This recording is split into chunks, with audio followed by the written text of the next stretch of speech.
everybody. So glad you could join me today. So I'm going to talk about my YouTube channel that, for those of you who visited, Clothespindolls, which is on YouTube. Oh my gosh. And it's a long story why. Well, it's not really that long of a story, but there's a story why it's called youtube.com/clothespindolls and not Sugar Plum Dolls. Because, you know, Sugar Plum Dolls is the main website.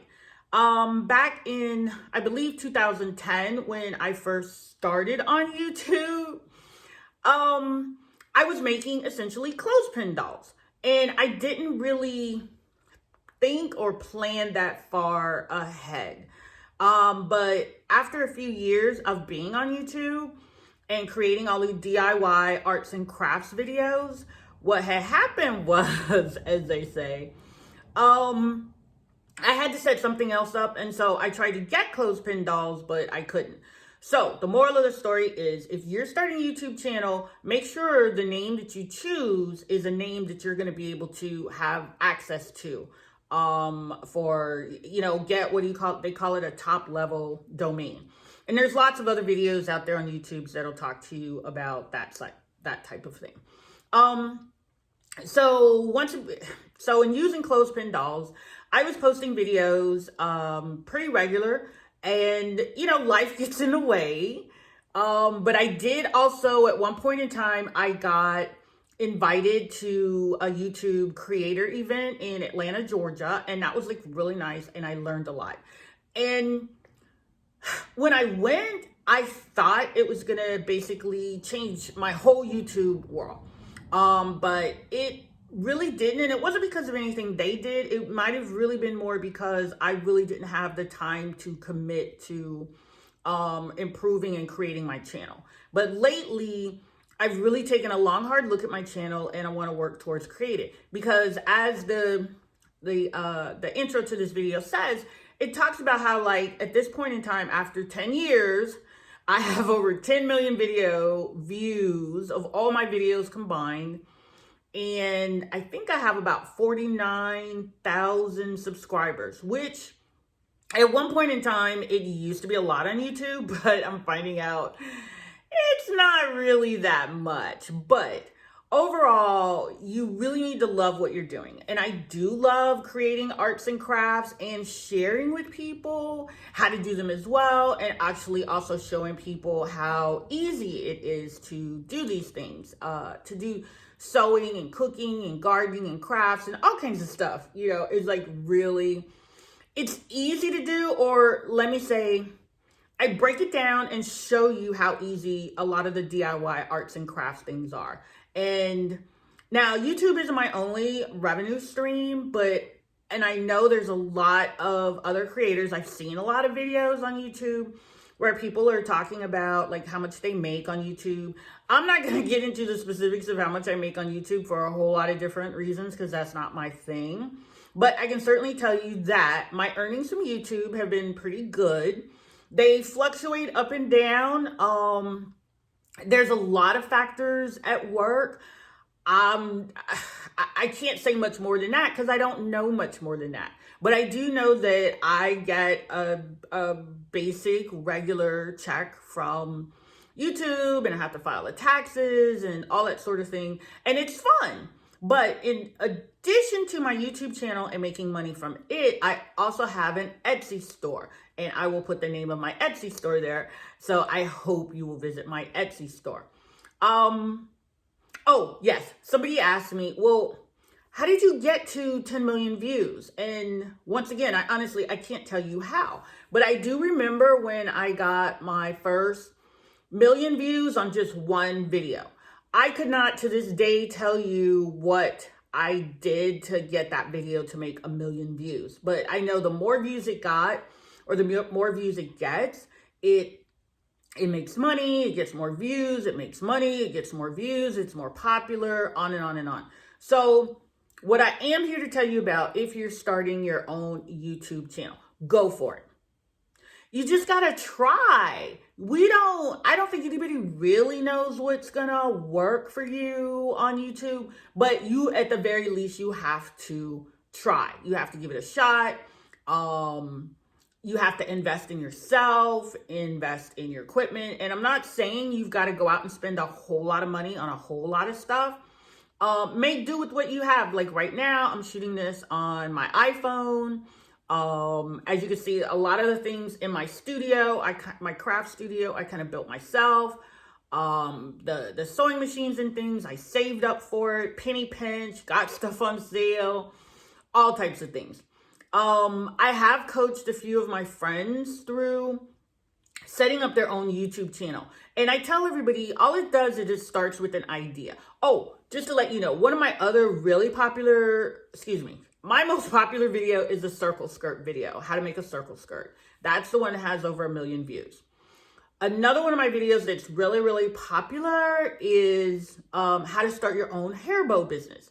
And I have heard back from a lot of people who they watched the video and maybe they were like having like some financial difficulties, but it allowed them the step-by-step path to start their own home-based business. And I think that's really cool. And I am so proud of those folks. I'm so happy that I could help somebody else to get started on their own, what do they call it now? Financial independence, retire early, or even if it's just a side hustle, an extra gig, a way for you to make additional income.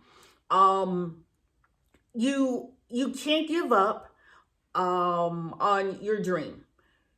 If you have people in your life who are negative or think what you're doing is like stupid, you just might want to set those folks aside a little bit. And it's okay. You can still be their friend and everything, but don't listen to the negativity. Surround yourself with positivity. And I can honestly tell you, my husband, he is / was whatever. He is my biggest supporter of all of the stuff that I do. And he's been my number one cheerleader. So make sure you have a number one cheerleader. I also have a friend in California, and they're my number one cheerleader also. My family and friends.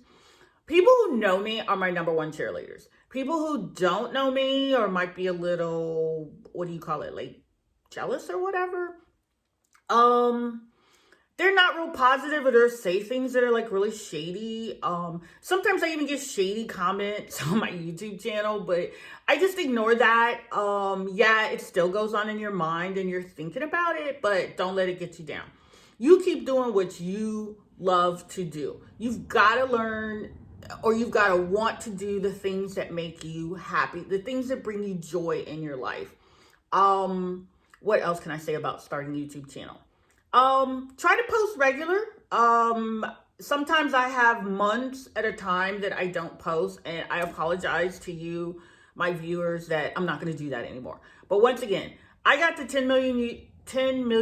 over 10 million video views, over 49,000 subscribers, but by just being my true authentic self. And you do have to be your authentic self. You can't be fake on camera because people are going to see it. People are going to call you out for who you are, and they're not going to watch your videos. If you have a cell phone, you have an idea, you have an internet connection, or you can get to an internet connection, then you can make YouTube videos. You can create a YouTube channel. You can start something special and have all of these great ideas that you can now get out and share with the world. Another thing about if you're going to be doing this part-time or full-time or on, just on the side, make sure you take care of all the business aspects of it. Like you got to keep good bookkeeping. You got to keep receipts. You got to do your taxes. You need to also set aside a schedule and of what you're going to do when. You need to have a plan of action. And I do have it over there on the desk and you can't see it, but I have a notebook, and every time I get like an idea or a thought or come across a really groovy idea, it's like I write it down, I set it aside, I have all these little notes, and I come back to it. Because sometimes maybe when you're in a rut and you can't think of anything else to create or videotape, then what you do is you go to your notebook and you see, oh, okay, well, I had this idea a few months ago. I had that idea a few months ago. And maybe now it's time you can act upon it. Those of you who have seen it, I don't know if you can see it here, but in my quilt project, y'all know I've been working on that quilt project like forever. And finally, once I got the studio finished, and I got the quilt frame set up, then I was able to finish the basic structure of the quilt top. So now I still have to do the binding, but I had to keep putting that project aside because I had other projects to work on. Okay, so what have I said so far? So for you to start your own YouTube channel, have an idea, have a camera or a cell phone, something to videotape with, and go for it. Somebody's going to like your idea.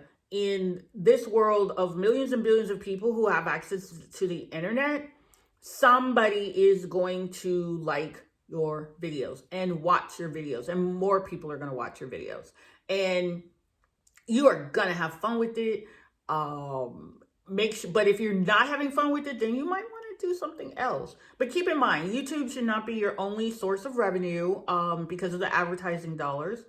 Try to come up with a product or get affiliate accounts. Amazon affiliates are really good. They pay you really regular, and there's like a gazillion other affiliate things. Everything on my Etsy store right now is like they're all digital. I just do digital downloads because to be quite honest, it was so hard making things, packing orders, going to the post office, shipping it off. I think one time I got like delayed shipping a product and the person got like really upset with me. So I said, I can't do this anymore. I can't ship these. Because I didn't want to disappoint people. It wasn't because I couldn't make the product. I just didn't, life gets in the way. And that's going to always happen. Life will get in the way. But at the end of the day, what I really recommend and suggest, and it's just from me to you, is pursue your dream, go after it, love what you're doing. If you love what you're doing, then the rest will come easy. So I hope you'll keep watching and subscribe and sign up for the little alerts and all the things on my channel. And if you got any comments, good positive comments, don't send me any negative comments, please. Stay tuned, be well, and enjoy life. Thank you for watching. Bye.